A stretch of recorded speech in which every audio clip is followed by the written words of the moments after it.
Aku tahu, hubungan ini salah, tapi bagaimana mungkin aku bisa menghindar dari satu-satunya perempuan yang membuatku merasa hidup. Dia janda, dengan satu anak kecil yang selalu memanggilku Om. Tapi entah sejak kapan, setiap senyumnya mulai mengisi kekosongan di hatiku. Aku 25 tahun, masih lajang. Tapi sejak mengenalnya, aku tak pernah benar-benar sendiri lagi. Kisah ini dimulai dari warung depan gang, dari segelas kopi panas, dan dari tatapan mata yang tak pernah aku lupakan.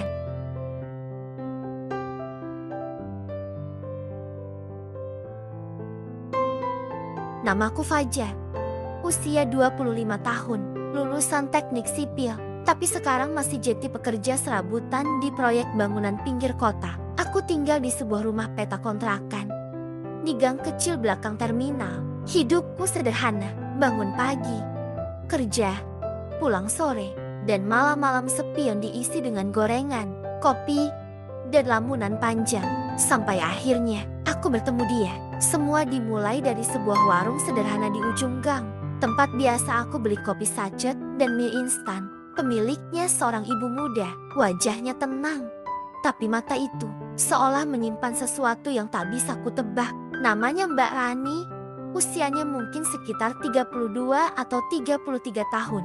Tak ada cincin di jari manisnya, tapi ada sorot sendu di matanya. Dan ada anak kecil yang selalu duduk di bangku depan warung, memanggilnya Mama. Hari itu, aku sedang hujan-hujanan, pulang dari proyek, dan mampir ke warungnya. Aku belum tahu kalau warung itu bukan sekadar tempat singgah, tapi akan jadi titik balik dalam hidupku. Mas, bajunya basah semua. Sini duduk dulu. Mau saya bikinin kopi panas? Suara itu lembut, sedikit serak. Aku mengangguk sambil menyeka wajahku dengan tangan. Iya, Mbak, kopi hitam aja, pakai gula. Aku menoleh. Mataku menatap wajahnya beberapa detik lebih lama dari yang seharusnya.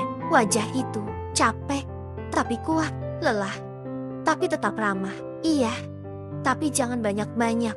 Dia tersenyum kecil, lalu masuk ke dalam warung kecil itu, meracik kopi dengan gerakan yang pelan tapi pasti. Tangannya cekatan. Sementara anak kecilnya duduk manis sambil menggambar di atas kardus bekas.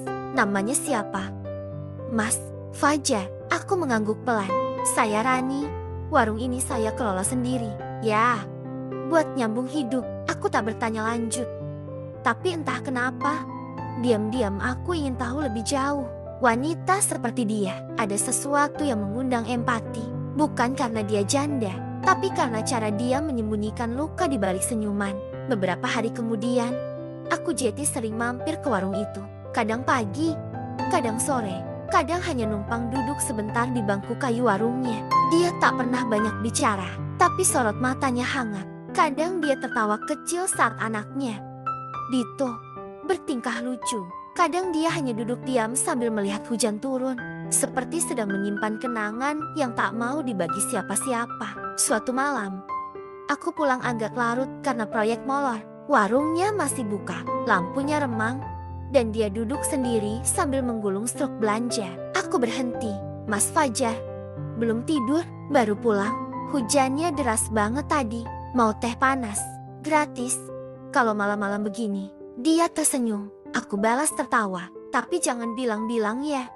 Nanti yang lain minta juga. Kami duduk berdua di bangku depan warung. Sunyi, hanya suara jangkrik dan sesekali motor lewat gang. Lalu dia berkata pelan, tanpa menatapku. Kadang aku iri sama ibu-ibu yang masih bisa tidur nyenyak, yang suaminya pulang kerja, bawa cerita, dan pulang dalam keadaan utuh. Aku terdiam. Kata-kata itu terasa seperti retakan kecil, mengintipkan kepedihan yang selama ini dia sembunyikan. Suami Mbak, aku tak melanjutkan. Dia menghela napas panjang. Sudah pergi bertahun-tahun. Awalnya katanya cuma kerja keluar kota, tapi ternyata kerja kepelukan perempuan lain. Aku tak tahu harus bilang apa, tapi malam itu, untuk pertama kalinya, aku ingin tinggal lebih lama di warung kecil itu, di samping perempuan yang tak lagi sempurna, tapi membuat hatiku hangat. Sudah hampir 2 minggu sejak malam itu, malam pertama, aku tahu bahwa di balik warung kecil dan senyum ramahnya, Mbak Rani menyimpan luka yang tak ringan. Sejak malam itu pula, langkah kakiku seperti punya arah sendiri. Setiap pulang kerja, tak peduli hujan atau malam larut, aku pasti menyempatkan mampir. Kadang cuma duduk sebentar, kadang bantuin Mbak Rani mengangkat galon atau membereskan rak minuman. Aku tak pernah bermaksud lebih, tapi entah kenapa, rasa nyaman itu seperti tumbuh tanpa permisi. Suatu sore, hujan baru saja reda, jalanan gang masih becek, dan aku baru saja mencuci sepatu. Saat aku keluar rumah, aku melihat itu anak kecil Mbak Rani duduk di depan warung, menangis pelan. Aku berlari kecil ke sana. Dito, kenapa? Dito mengangkat wajahnya, mata bulatnya berkaca-kaca, tangannya memegang lutut kirinya yang lecet. Jatuh pas lari-lari. Sakit, Om. Hatiku mencelos, tanpa pikir panjang. Aku gendong tubuh kecilnya ke bangku panjang depan warung. Mbak Rani sedang ke dalam rumah mengambil jemuran, dan belum tahu anaknya terluka. Dito kenapa? Mas, teriak Mbak Rani dari dalam. Aku menjawab cepat. Jatuh. Mbak, lecet dikit. Biar saya bantuin bersihin. Dia keluar dengan wajah panik, membawa tisu dan minyak kayu putih. Tapi Dito menolak disentuh. Aku maunya Om Fajar aja yang obatin. Aku menoleh. Kaget. Mbak Rani juga sempat terpaku. Ada keheningan aneh selama beberapa detik. Tapi akhirnya dia tersenyum. Meski ada sedikit getir di sudut bibirnya. Ya udah, kamu yang rawat. Mas, aku membersihkan luka kecil di lutut Dito. Anak itu diam, menahan perih. Tapi sesekali dia memegang lenganku erat. Seolah aku ini bagian dari keluarganya. Malam itu, setelah warung tutup, kami duduk bertiga di teras.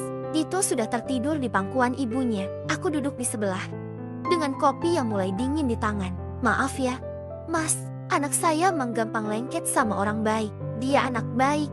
Mbak, bikin saya pengen cepat punya anak juga. Aku tertawa kecil, mencoba bercanda. Tapi Mbak Rani hanya tersenyum pelan. Kamu masih muda, Fajar. Jangan buru-buru, jalanmu masih panjang. Aku diam. Lalu, dalam suara hati yang nyaris tak terdengar, aku bertanya dalam hati. Tapi, kalau jalan itu membuatku bertemu perempuan sebaik ini, apa aku masih harus ragu? Beberapa hari berikutnya, Dito mulai sering mengetuk pintu rumahku, hanya untuk mengajak main mobil-mobilan atau minta dibelikan es krim. Aku tak keberatan, bahkan aku menikmatinya. Dan dari situlah segalanya mulai berubah. Aku mulai lebih sering memperhatikan Mbak Rani, caranya mengikat rambut saat menanak nasi, cara dia menatap langit saat termenung, cara dia memeluk anaknya sebelum tidur. Ada kekaguman yang tumbuh, tapi bersamaan dengan itu, ada rasa takut juga. Takut salah, takut melukai, takut berharap pada seseorang yang mungkin sudah terlalu lelah untuk membuka hati. Malam-malam di gang sempit itu mulai terasa berbeda. Jika dulu aku hanya duduk sendiri di kamar, menatap plafon dan bertanya kapan hidupku berubah, kini aku punya alasan untuk keluar. Kadang hanya duduk di bangku depan warung, kadang bantuin Mbak Rani beresin dus minuman, kadang hanya diam berdampingan sambil mendengar jangkrik dan desir angin. Tapi malam ini berbeda. Warung sudah tutup, Dito sudah tidur. Aku duduk di teras depan rumah kontrakan Mbak Rani, dengan kopi buatan tangannya di tangan kiri, dan hati yang mulai tak bisa berdusta di dada kanan. Mas Fajar, aku menoleh. Suaranya pelan, seperti takut membangunkan malam. Kamu pernah patah hati? Aku mengerutkan dahi. Pernah, tapi bukan karena ditinggal, karena tak pernah dianggap. Dia tersenyum samar. Wajahnya diterangi lampu remang yang menggantung di depan pintu. Wajah itu tak sempurna, tapi entah kenapa selalu damai dilihat lama-lama. Kadang aku iri sama perempuan yang bisa memulai ulang. Aku masih sering ngerasa diri ini rusak, gak utuh lagi, gak layak dicintai. Aku menghela napas, menatapnya. Mbak Rani, kalau luka itu bikin seseorang gak layak dicintai, maka gak ada satupun orang di dunia ini yang pantas dicintai. Dia terdiam. Kami kembali larut dalam senyap. Angin malam berembus pelan. Wanginya bercampur aroma kayu basah, aroma tanah, dan entah kenapa aku suka malam seperti ini. Malam yang tenang, tapi penuh gemuruh di dalam dada. Lalu dia berkata lirih, Mas Fajar, kalau suatu hari kamu beneran jatuh cinta, jangan jatuh cinta sama perempuan seperti aku. Aku menoleh pelan. Kenapa? Dia menatapku. Matanya basah, karena perempuan sepertiku sudah terlalu lelah untuk mengejar. Kalau kamu datang, kamu harus mau tinggal. Kalau kamu cinta, kamu harus berani bertahan. Aku tak bisa berkata apa-apa, tapi malam itu Aku tahu, aku tak lagi sekadar simpati. Aku jatuh hati pada perempuan yang terlalu kuat untuk menangis dan terlalu sabar untuk marah. Pada janda sederhana dengan seorang anak yang membuatku merasa seperti rumah. Sejak malam itu, kebersamaan kami tak lagi sebatas antara warung dan kopi, tapi mulai berubah menjadi kebersamaan yang diam-diam. Membuatku takut, takut terlalu dalam, takut tak dianggap, takut dicap. Tetangga mulai berbisik, ibu-ibu kompleks mulai melihatku dengan tatapan beda. Tapi yang paling sulit bukan mereka, melainkan hatiku sendiri. Karena setiap kali aku ingin menjauh, senyum Mbak Rani dan pelukan kecil dari Dito selalu berhasil menarikku kembali. Mungkin aku terlalu muda untuk mencintainya, tapi aku juga terlalu tulus untuk berpura-pura biasa saja. Hubungan kami, walau tak pernah benar-benar diucap, mulai menjadi rahasia umum. Bukan karena kami mencolok, tapi karena terlalu sering terlihat bersama, duduk di teras, membawa Dito ke warung es krim, membetulkan genteng rumah kontrakan Rani. Hal-hal kecil yang tak bisa lagi ditutupi dengan alasan hanya tetangga. Dan seperti biasa, di lingkungan sempit, yang terlalu peduli bukan selalu tanda perhatian, tapi kadang pembunuh perlahan. Suatu pagi, saat aku hendak keluar beli sarapan, seorang ibu di ujung gang menghentikanku. Namanya Bu Retno, pemilik kontrakan lama. Orang yang mulutnya lebih tajam dari silet. Mas Fajar, boleh nanya dikit? Aku tersenyum sopan. Silakan. Bu, itu sama Mbak Rani itu. Apa Mas gak mikir? Dia kan janda, udah punya anak. Nanti orang ngomong loh, kasihan dia. Aku mengangguk kecil, tak mau menanggapi lebih. Tapi langkahku pulang terasa lebih berat dari biasanya. Dan saat malam tiba, aku hanya duduk diam di kamar. Besok malamnya, aku tidak mampir ke warung. Tidak keesokan malamnya juga, bahkan seminggu penuh. Aku memilih menjauh, bukan karena aku tak mau, tapi karena aku mulai takut. Takut jadi alasan Rani dibicarakan. Takut Dito jadi bahan ejekan teman-temannya. Aku ingin melindungi mereka. Tapi caraku justru dengan menghilang. Sampai malam ketujuh, pintu rumahku diketuk pelan. Saat ku buka, Rani berdiri di sana. Matanya sembab, tapi bukan karena marah melainkan kecewa. Mas Fajar, kalau mau pergi, gak apa-apa, tapi jangan kabur diam-diam. Dito nanyain kamu terus. Dia pikir kamu marah sama dia. Aku tercekat. Mbak, bukan itu maksud saya. Saya cuma gak mau nama Mbak jadi bahan omongan. Dia tersenyum getir. Nama saya sudah jadi bahan omongan sejak saya ditinggal suami. Sejak saya milih ngelola warung sendiri daripada jadi istri kedua orang kaya. Saya sudah kenyang. Aku terdiam. Suaranya tenang, tapi isinya menggetarkan. Tapi Dito belum mengerti apa-apa.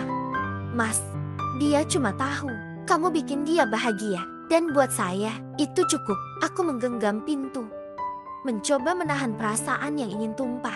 Saya takut, Mbak. Takut hubungan ini bikin Mbak makin disudutkan. Dia menggeleng pelan.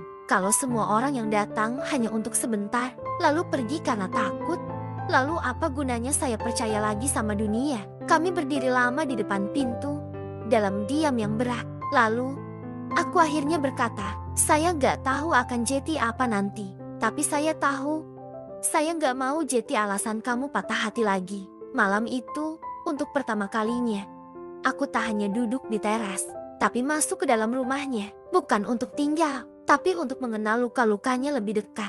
Aku mungkin tak sempurna, tapi aku ingin jadi seseorang yang tak lari saat dunia memunggungi dia. Karena aku tahu, luka yang tadi obati bukan sembuh, tapi membusuk diam-diam. Malam itu, rumah kontrakan Mbak Rani tak seramai biasanya. Tak ada suara piring beradu, tak ada anak kecil yang menggambar di kardus. Yang ada hanya hening, sepasang cangkir teh hangat, dan dua hati yang akhirnya bicara jujur. Kami duduk berhadapan di ruang tamu kecil. Dito sudah tidur. Mbak Rani menatapku lama, lalu membuka mulut pelan. Mas Fajar, kamu pernah tanya soal ayah Dito, kan? Aku mengangguk. Dia menarik napas dalam. Namanya Yoga. Kami nikah karena dijodohkan, bukan karena cinta. Selama 3 tahun pertama, katanya, hidup mereka tenang. Tapi sejak Dito lahir, semuanya berubah. Dia mulai pulang larut, katanya kerjaan, tapi HP-nya mulai dikunci, dan aromanya selalu asing. Rani tahu, tapi dia tak ingin ribut. Dia tahan, dia tutup mata, hingga suatu malam, Yoga pergi keluar kota dan tak pernah pulang lagi. Dulu dia bilang, cuma seminggu ke Bandung. Tapi sampai hari ini, sudah 4 tahun. Dia tak pernah kembali. Aku menunduk, tak tahu harus berkata apa. Saya cari dia ke alamat keluarganya. Mereka bilang gak tahu. Tapi saya tahu, mereka hanya menutupi. Sampai akhirnya, saya lihat fotonya di Facebook dengan perempuan lain. Di pesta pernikahan, hatiku mencelos. Mbak Rani menahan air mata yang nyaris jatuh. Saya ingin marah, tapi saya terlalu lelah. Jadi saya diam dan belajar jadi ibu sekaligus ayah buat Dito. Aku menggenggam cangkir yang hampir kosong. Jemariku gemetar sedikit. Lalu sekarang Mas datang. Baik, bantu saya dekat dengan Dito. Dan saya takut. Aku menatapnya. Takut kenapa? Takut Mas juga akan pergi. Sama seperti yang lain. Sama seperti dia. Aku berdiri perlahan. Mendekat, lalu duduk di lantai. Di samping kursi tempat Rani menyandarkan tubuhnya. Tanganku menyentuh tangannya pelan. Dia tak menolak, tapi juga tak membalas. Saya bukan pahlawan, Mbak.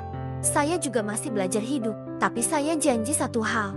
Dia menoleh, pelan. Saya nggak akan pergi karena takut. Kalau saya harus pergi nanti, itu karena kamu sendiri yang suruh. Malam itu, kami tak bicara banyak lagi. Tapi ada sesuatu yang berubah. Batas-batas hati kami mulai runtuh. Tapi bukan karena cinta tiba-tiba datang. Tapi karena luka-luka lama itu mulai diberi ruang untuk sembuh. Beberapa hari setelahnya, aku resmi mengantar Dito sekolah, membantunya belajar membaca. Mbak Rani juga tak lagi menolak saat aku menjemputnya dari pasar pagi. Kami jadi 2 orang yang saling menjaga, meski tanpa status. Dan bagi kami, itu sudah cukup untuk sementara. Cinta bukan soal janji tinggal selamanya, tapi soal siapa yang tetap tinggal, bahkan saat yang lain pergi.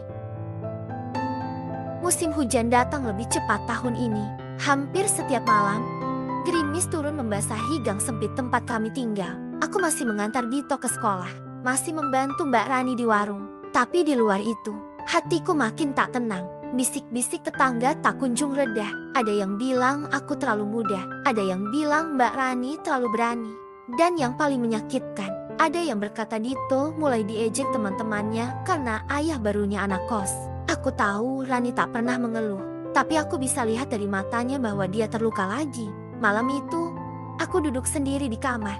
Hujan mengetuk jendela. Lalu aku menulis sepucuk surat dan menaruhnya di bawah pintu rumahnya. Mbak Rani, maaf, bukan karena aku menyerah, tapi karena aku tak ingin kamu jadi bahan luka baru. Aku pamit, tapi doaku tak akan pernah pergi dari sini. Pagi itu, aku naik bus ke kota lain. Aku terima tawaran kerja proyek di luar Jawa. Aku pikir, dengan menjauh, aku bisa menghapus luka. Tapi ternyata, aku salah.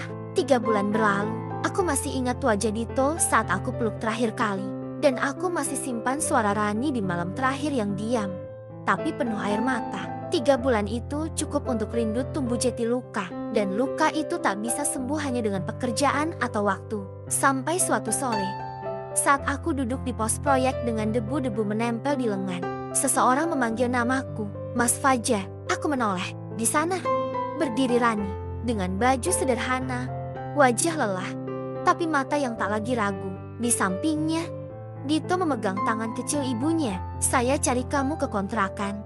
Kata tetangga kamu pindah. Saya nekat ke kampung halaman kamu, tapi gak ada. Akhirnya saya tanya ke teman-teman proyekmu. Aku tercekat. Kenapa kamu datang? Dia menghela napas. Karena saya sadar, menjauh itu bukan jawaban, tapi pengingkaran. Aku ingin bicara, tapi air mata mendahuluiku. Kalau memang kamu niat melindungi aku, kenapa pergi? Aku gak butuh dilindungi dari orang lain. Aku cuma butuh seseorang yang mau bertahan saat dunia memusuhi kita. Aku mendekat. Dito memeluk kakiku. Om Fajar, pulang yuk. Hari itu, di tengah debu dan suara mesin bor, aku memeluk mereka berdua. Aku tahu, tak akan mudah, tapi cinta yang tak pernah diperjuangkan hanya akan jadi sesal di kemudian hari. 3 tahun berlalu. Kini, aku punya usaha sendiri. Warung kecil di kota baru yang kujalankan bersama Rani. Dito sudah kelas 2 SD, dan setiap dia menggambar keluarganya, ada 3 orang di sana. Aku salah satunya. Kami belum menikah. Rani masih takut trauma itu belum sepenuhnya hilang. Tapi kami bersama, dalam satu atap, dalam satu perjuangan. Dan itu cukup. Aku tak pernah menyesal jatuh cinta pada janda anak satu. Karena dia bukan hanya mengajariku tentang kesabaran, tapi tentang arti pulang yang sesungguhnya. Bahwa pulang bukan selalu soal tempat, tapi tentang siapa yang menunggumu tetap. Meski kau sempat pergi,